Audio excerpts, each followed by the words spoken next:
deux graines de contemplation, selon notre compréhension. On peut aussi participer en questionnant. Le karma est aussi important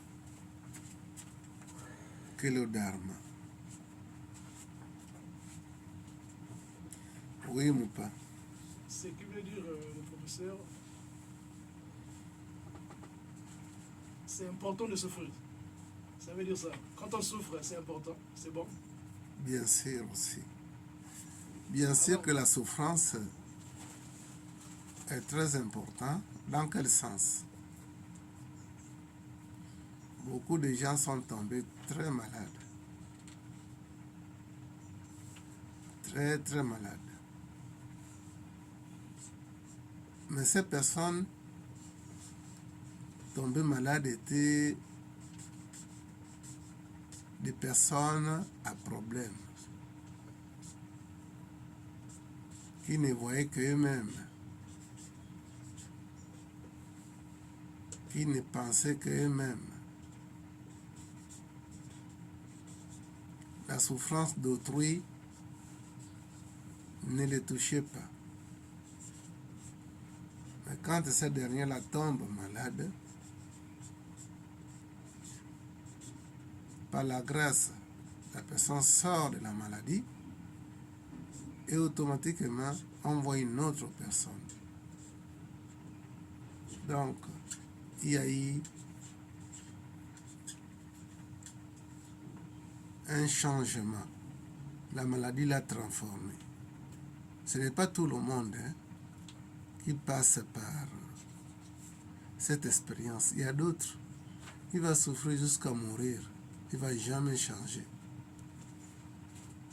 Or, la maladie, justement, la souffrance est là pour nous interpeller. Pour nous interpeller que la divinité Dieu existe. Pour nous interpeller aussi que faire du bien, c'est une bonne chose. Ne pensez pas que c'est rien que des personnes qui font du bien qui ont eu la grâce dans cette vie. Même ceux-là qui passaient le temps à faire le mal, ils ont été frappés par la main de Dieu. Ils sont passés par la souffrance. Et quand ils sont sortis de là,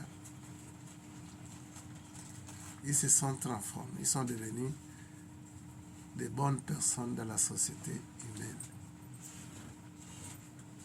Donc, la souffrance, ça transforme. Oui?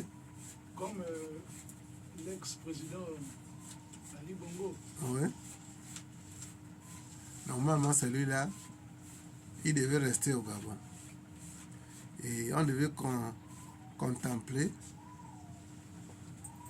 sa transformation. Malheureusement, il est allé là où il est en Angola. On ne va pas voir sa transformation. Son cas devait être un exemple pour toute la population, pour le futur président.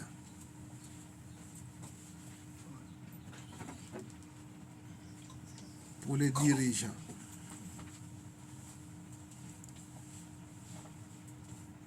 Parce que sortir de la maladie, de sa maladie-là, et puis revenir encore un jour s'il y a des occasions de devenir quelqu'un dans ce pays-là, et qu'on continue avec le même caractère, ça veut dire qu'il n'a pas compris.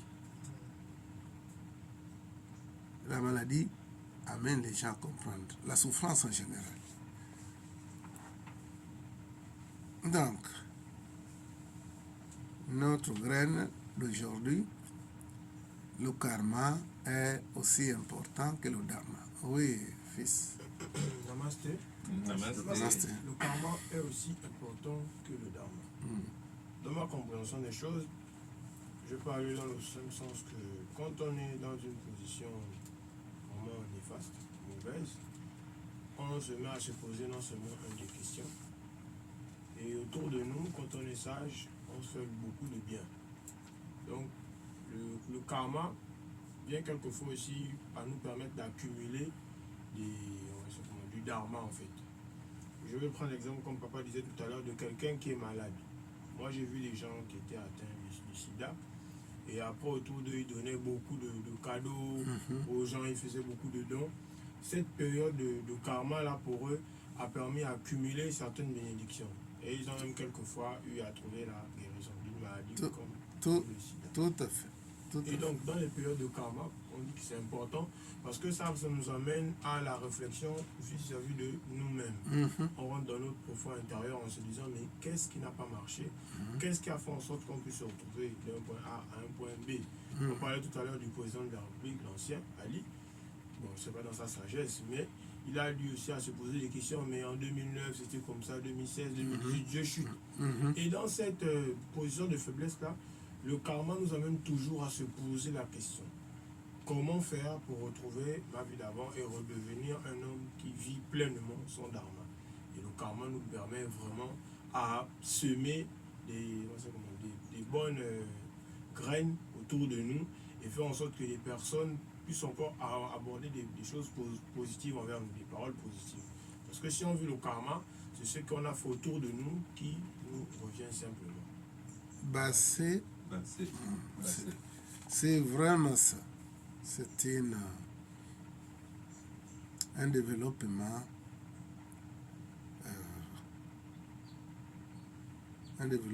réaliste, un développement qui parle de déroulement, qui parle de l'actualité.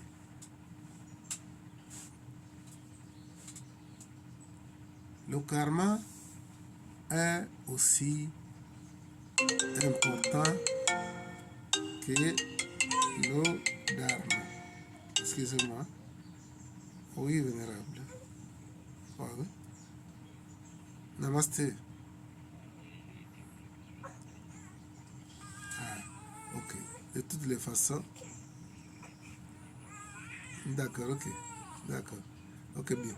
Ok, on fait comme ça. Merci.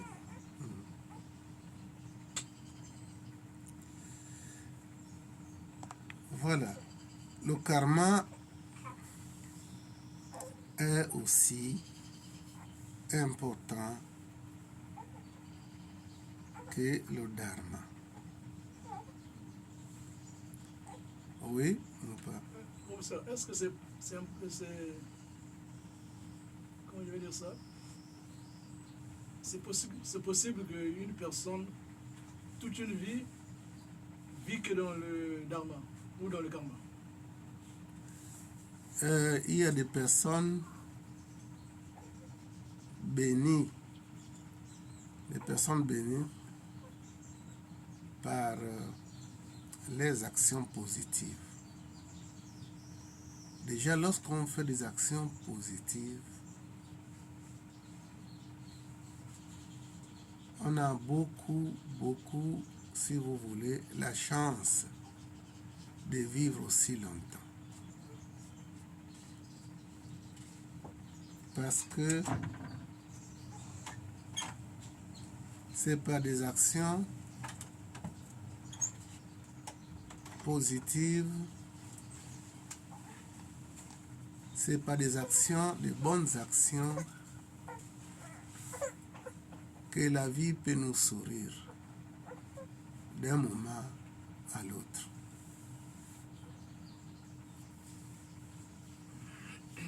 Donc, quelqu'un peut vivre toute une vie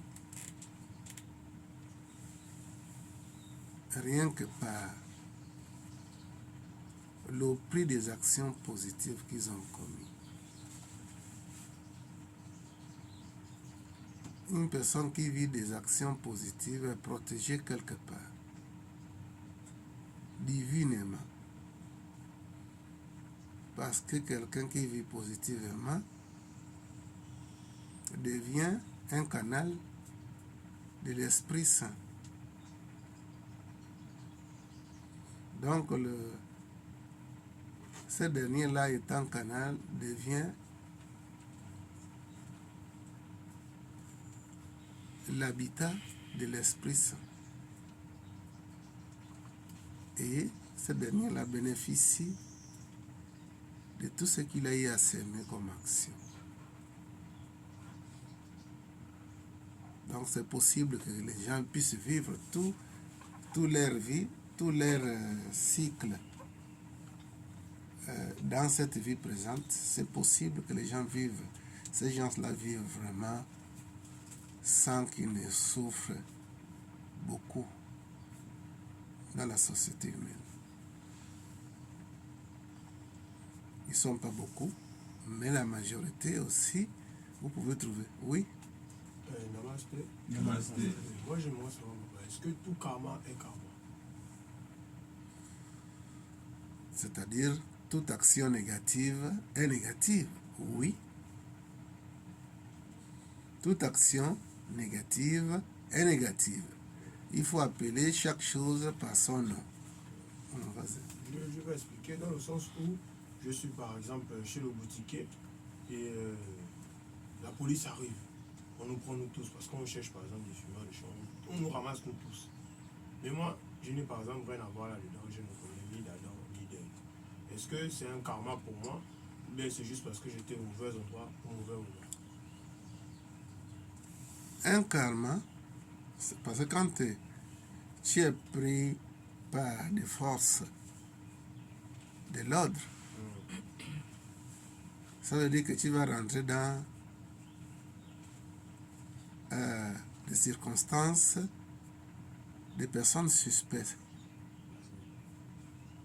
Quand on va t'amener, après l'enquête, tu seras innocenté et ils vont te relaxer.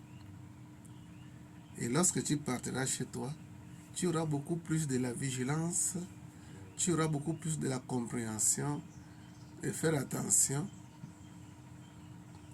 de là où tu peux être. Donc, c'est un karma.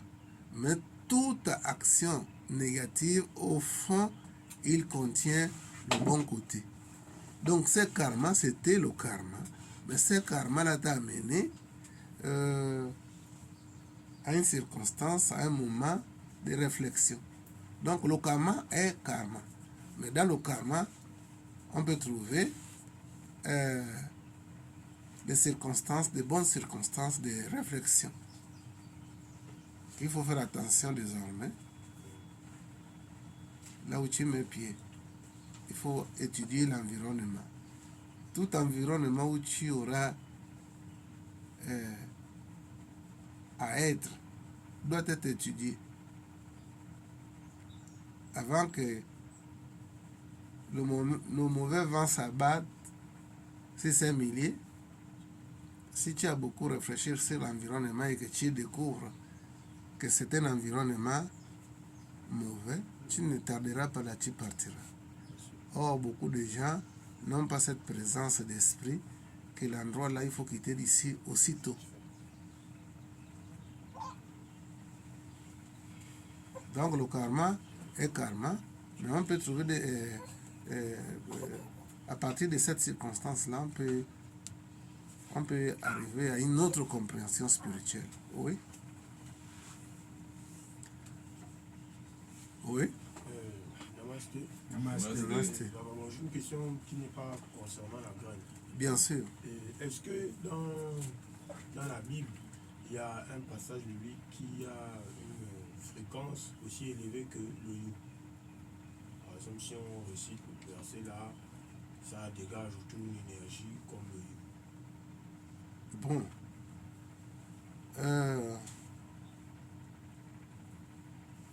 Ma réponse serait pour vous rappeler des différents endroits de la vie ont un taux vibratoire qui peut être plus ou moins. Tous les endroits ont un taux vibratoire positif, d'autres négatifs. Si on prend un exemple, un quartier d'Akanda, et on amène sur le quartier de Libreville comme Kingele, les niveaux ne sont pas pareils. Dans la logique, les vibrations ne sont pas pareilles. Donc, si il y a un mot, comme on peut employer le combo dans la spiritualité, il s'agit de les chants ésotériques, là, comment on appelle ça? Hein? Le mantra. Il y a un mantra de Kingele. Il y a un mantra d'un quartier bien déterminé à Akanda. Si vous chantez le mantra de Kingele, ça vous amènera à un taux vibratoire bas que le taux d'un quartier à Kanda. Donc, l'Oyu est la source de tous les noms existentiels, les noms des divinités. Il est au-dessus de tout.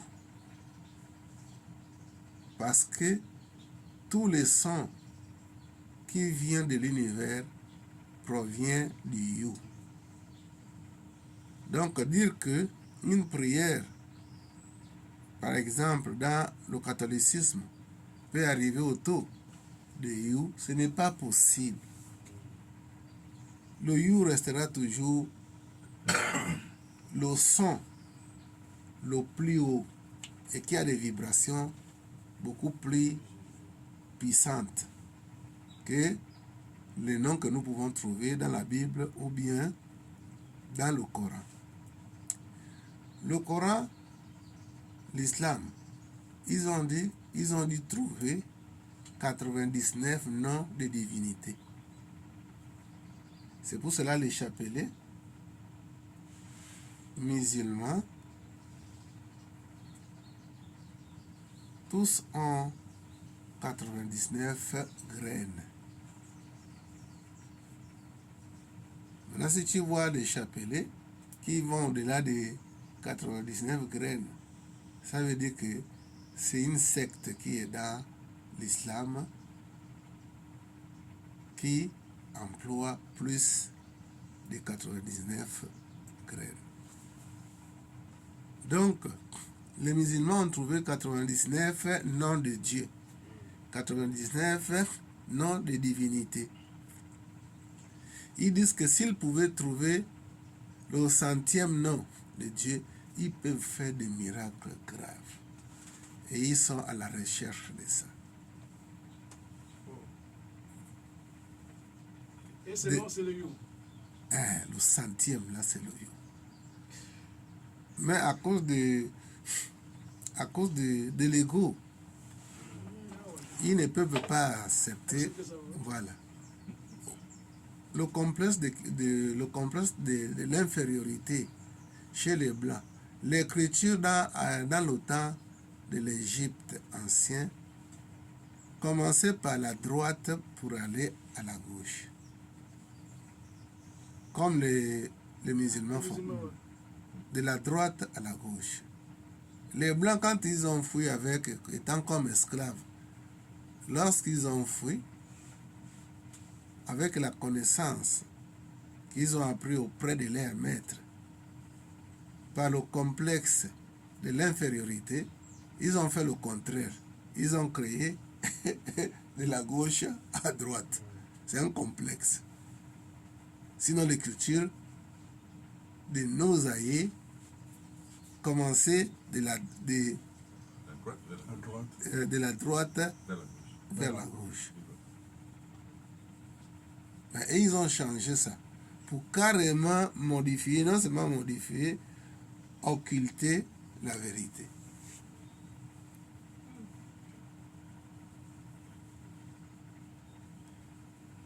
Donc, si ils acceptaient le You, ou peut-être le Om qui se chante. Om.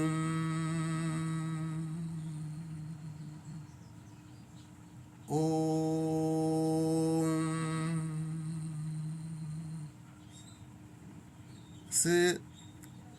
C'est un mouvement. Ils ont dit que le Om est le son de la création, que c'est la syllabe de la création. Une vérité quelque part, mais pourtant le Om vient de l'océan de l'amour et de miséricorde. Le Om est tiré de cette source-là. Et qu'est-ce qui est dans cette source-là, comme le son primordial? C'est le You.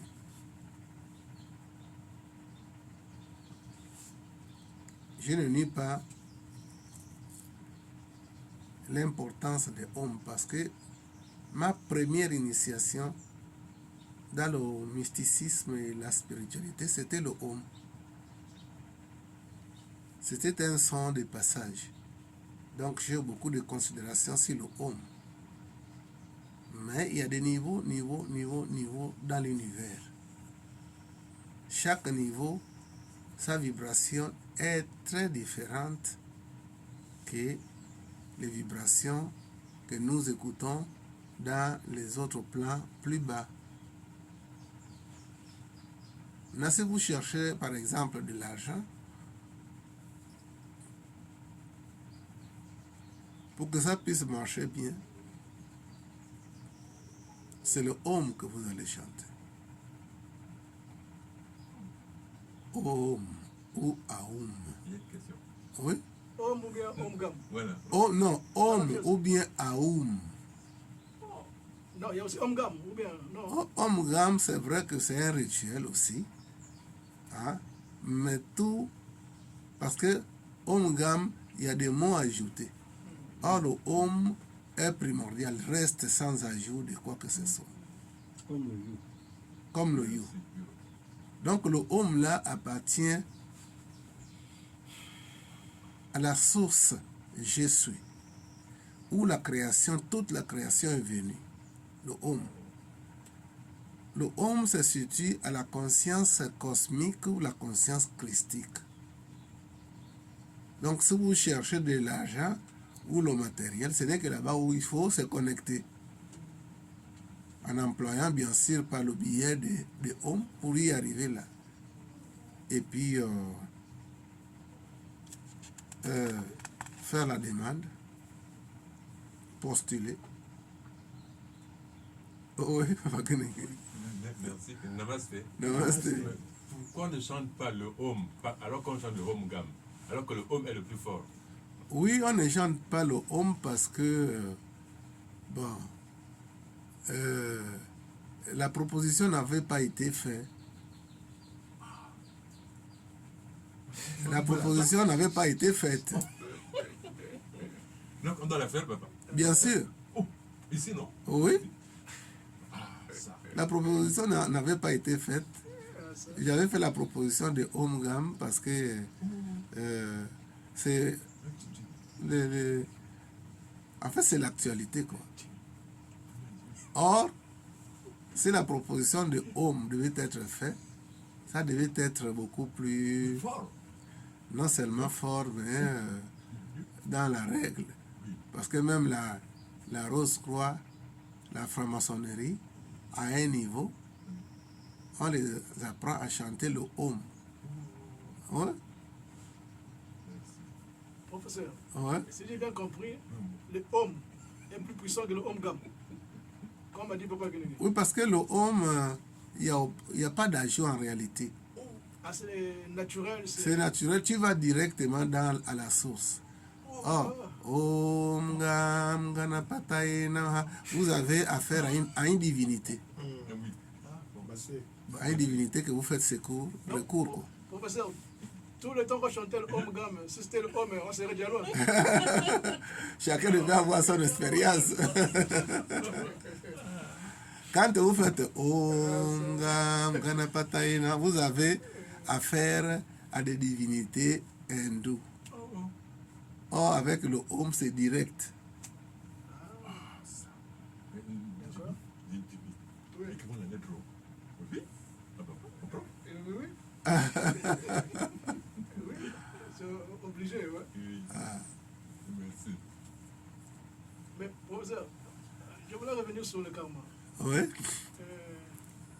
Quand est-ce mon karma va me lâcher? Parce que j'ai comme l'impression qu'il ne me lâche pas. Il y a, Le même mot. il y a des années qu'une situation ne voulait pas me lâcher parce que le karma a une durée. Le karma n'est pas éternel. Parce que le karma, c'est quoi? C'est les actions négatives. Mais ces actions négatives ont été créées dans ce bas monde-là. Donc, on doit régler ça aussi dans ce bas monde. Ce n'est pas au ciel qu'on va aller régler une situation karmique que nous avons créée ici-bas. Ça a une durée déterminée. Quand vous avez une situation qui ne veut pas vous lâcher, comme je le disais, que j'ai vécu une situation comme ça. Et puis, dans les débats, un responsable spirituel, dans un mouvement spirituel, nous causions.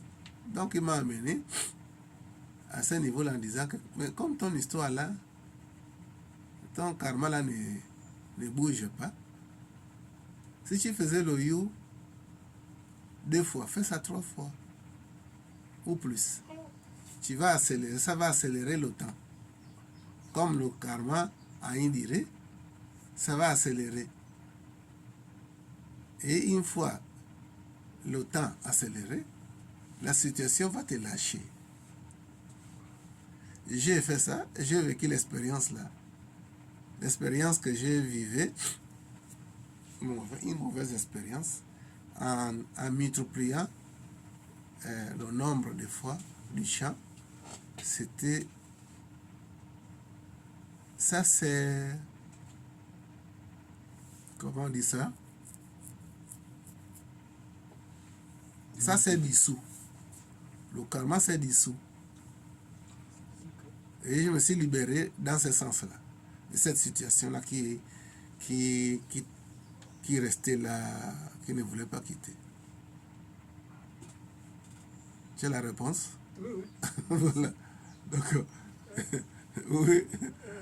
Maintenant, jeudi, on va chanter le Homme ou le Longa. Homme. Oui, pourquoi pas? Le Homme. Le homme. Pour faire l'expérience. On est nombreux. D'accord. On va courir. Ouais. On va changer ça. J'avais une autre situation de santé. Ça a commencé ici au Gabon. Une situation qui ne me lâchait pas. C'était un problème d'estomac, la gastralgie. J'arrive au Congo, à Brazzaville, je transite et je vais à Pointe-Noire. Le même problème a continué à persister. Donc j'ai commencé à faire un travail spirituel, bien sûr, en chantant l'oyo. C'est comme ça que la nuit, je me suis retrouvé dans un bloc opératoire, dans le plan astral supérieur. Je n'étais pas seul, il y avait beaucoup de personnes, mais j'étais parmi les premières personnes qu'on a appelées, après les autres, de subir une opération chirurgicale. Et quand j'ai vécu cette expérience-là, dans le plan spirituel, je me suis réveillé le matin, le problème avait disparu.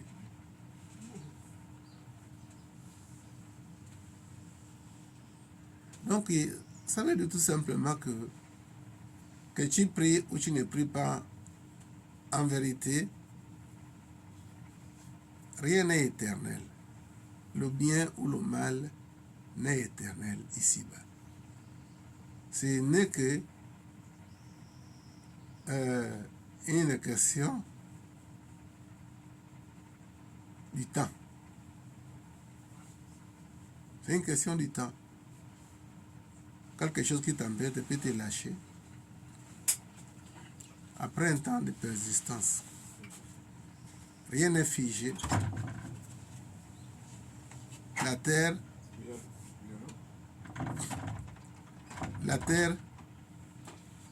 a comme phénomène le temps. Et le temps, c'est le mouvement et le changement. Donc une période ne peut pas être stable. À moins que si nous-mêmes nous voulons que ça reste stable. Mais si nous ne voulons pas que la situation reste stable, alors on peut faire un travail sur ça. Et la situation, l'expérience que nous vivons va se transformer en bien.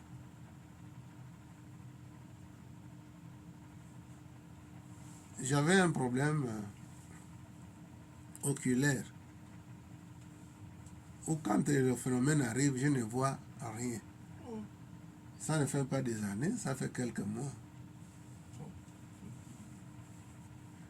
J'étais parti même jusqu'à Samou, là, où je devais subir une opération. Ils ont trouvé que ma cataracte n'était pas à un niveau où on peut opérer. Et ils ont trouvé aussi le glaucome, la tension oculaire. J'étais prêt à me donner pour la chirurgie. Comme à leur niveau là-bas, il y avait ces complications. Je suis resté à me débrouiller autrement, pas de manière naturelle, et par certains courir. Donc aujourd'hui, il y a un grand changement parce que le phénomène qui m'est arrivé là, étant assis, même à table, je ne vois plus tout ce qui est là.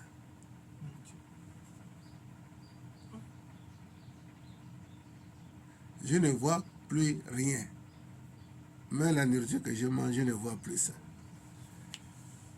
J'étais arrivé à cette expérience-là, mais je ne me suis pas fait opérer. Et je vois, je lis. Or, autrefois, je ne pouvais pas lire. Il y a quelques mois seulement. C'est une expérience, ma propre expérience.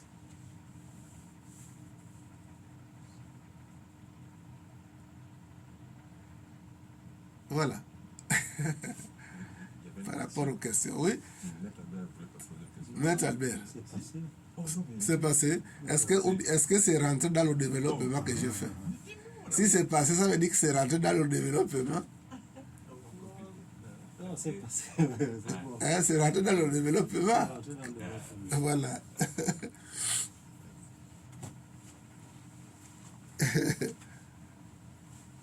Tout est passager. Mais il faut se lever tôt pour faire quelque chose. Parce que si on ne fait rien, ça ne disparaît pas aussi comme nous pensons. Il faut faire quelque chose. Ça va vite s'éteindre. Il faut bricoler. Vous bricolez? Faut bricoler.